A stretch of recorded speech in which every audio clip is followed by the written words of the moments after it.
Мусулман адам жашоосун динге ылайык жашоого аракет кылыш керек. Ошондуктан жашоосундагы ар түрдүү кырдаалдарда туура жолду табыш үчүн динде кандай болот аалымдан сураганы абзел.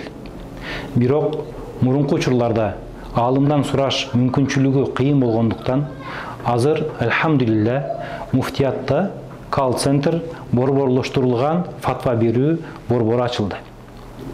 Кандай гана сурооңуз болбосун, ушул жака телефон чалып, WhatsApp аркылуу суроо берип, сурооңузга шариатка ылайык туура Ханафи мазхабында Матуридия акыйдасына негизделген жоопторду ала аласыз.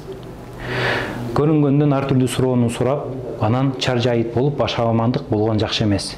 Анткени ким эле билсе билбесе дагы фатва бере берсе, Пайгамбарыбыз саллаллаху алейхи вассалам айтат: "Ажраукум алал футия, ажраукум алан нар."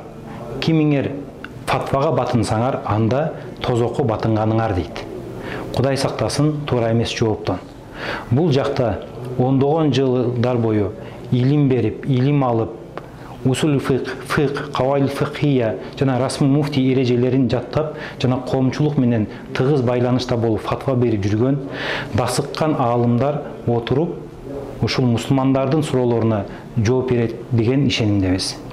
Аллахым барыңыздардан разы болсун.